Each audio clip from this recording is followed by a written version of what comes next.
Assalamualaikum warahmatullahi wabarakatuh, Ananda sekalian. Jumpa lagi bersama Ibu dalam pembelajaran kimia. Nah, baiklah, pada hari ini kita akan mempelajari mengenai materi laju reaksi.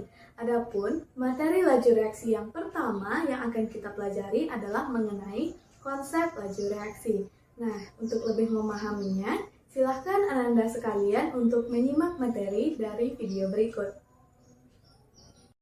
Sebelum masuk ke pembahasan konsep laju reaksi, dalam kehidupan sehari-hari, tanpa kita sadari, banyak sekali terjadi reaksi-reaksi kimia.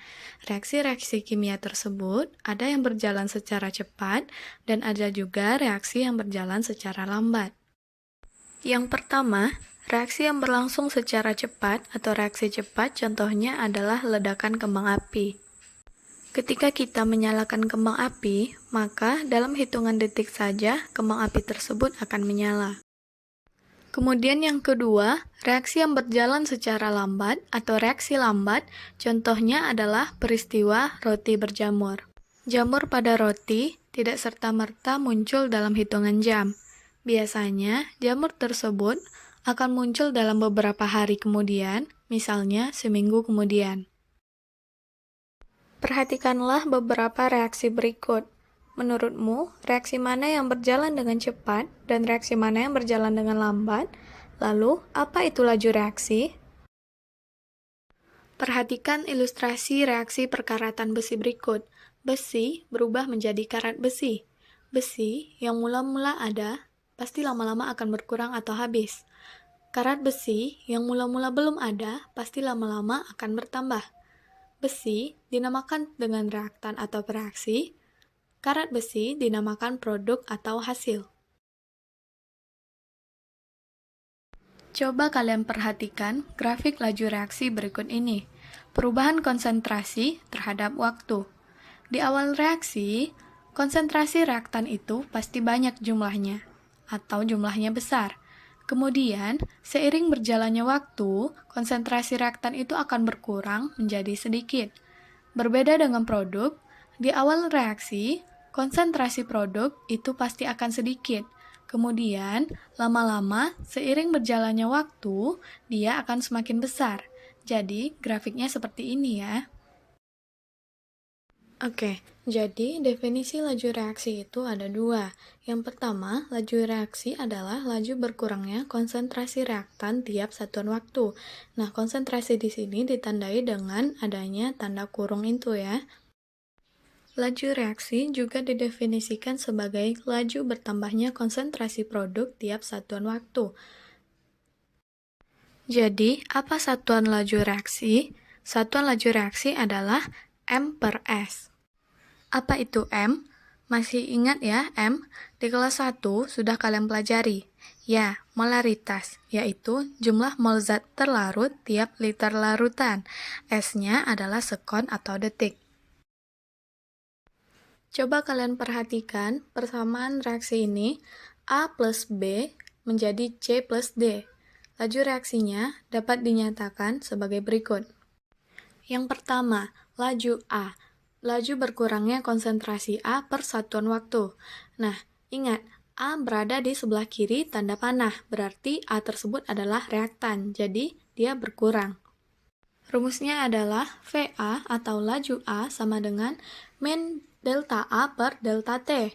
Min atau minus di sini menandakan bahwa dia berkurang. Delta A artinya delta, perubahan konsentrasi A per perubahan waktunya. Nah, kalau yang B bagaimana kira-kira? Coba. Jadi, B sama ya kayak yang A, laju berkurangnya konsentrasi B per satuan waktu. VB sama dengan min delta B per delta T. Lalu, bagaimana dengan yang C? Dia produk berarti laju bertambahnya konsentrasi C per satuan waktu. Bertambah karena dia produk. Rumusnya, VC sama dengan plus. Karena dia bertambah, jadi tandanya plus. Delta C per delta T. Kemudian yang D bagaimana? Yang D itu laju bertambahnya konsentrasi D per satuan waktu. Ya, jadi sama dengan yang C tadi ya. Rumusnya VD sama dengan plus delta D per delta T. Oke, sampai di sini paham ya semuanya? Baiklah, kita lanjutkan. Nah, perbandingan laju reaksi itu sama dengan perbandingan koefisiennya. Kalian perhatikan di sini, koefisien tahu ya? Nah, di sini koefisiennya adalah 3. Nah, yang ini koefisiennya 2. Nah, kalau yang tidak dituliskan berarti koefisiennya adalah 1.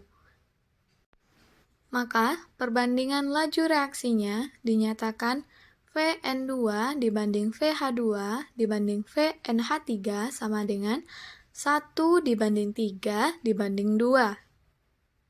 Nah, kalau besok ada soal, berapa perbandingan laju reaksinya? Nah, kita langsung lihat saja koefisiennya, lalu dibandingkan. Contoh soal, berdasarkan reaksi berikut, 2N2O5 menjadi 4NO2 tambah O2, diketahui bahwa konsentrasi N2O5 berkurang dari 2 molar menjadi 1 molar dalam waktu 10 detik. Tentukanlah laju berkurangnya N2O5, laju bertambahnya NO2, dan laju bertambahnya O2. Yuk kita bahas satu persatu. Yang pertama ditulis dulu diketahui persamaannya, kemudian perubahan konsentrasinya 2M menjadi 1M, perubahan waktu 10 sekon. Ditanya laju berkurangnya N2O5. Nah, kita masukkan rumusnya N2O5. Dia reaktan kan karena berada di sebelah kiri tanda panah. Vn2O5 sama dengan minus, ingat karena dia berkurang, delta N2O5 per delta T. Nah, delta, perubahan konsentrasi N2O5-nya berapa? Langsung saja, 2M dikurang 1M. Nah, untuk perubahan waktunya adalah 10 sekon. Didapat hasilnya adalah minus 0,1 molar per sekon. Nah, coba perhatikan tanda minus di sini. Tanda minus atau plus di sini hanya menandakan bahwa dia berkurang atau bertambah. Yang kedua, laju bertambahnya NO2 berapa? Nah, untuk soal ini, kita bisa langsung menggunakan perbandingan koefisiennya. Koefisien NO2 berapa dan koefisien N2O5 berapa?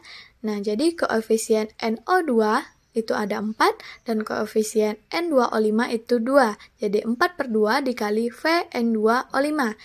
Berapa nilai Vn2O5? Tadi 0,1 ya, nggak pakai minus karena dia hanya menentukan bertambah atau berkurangnya. Jadi didapatlah nilai plus 0,2 molar per sekon. Sampai di sini paham ya? Nah, kemudian yang terakhir, laju bertambahnya O2 berapa? Nah, coba kalian kerjakan dengan menggunakan perbandingan koefisiennya.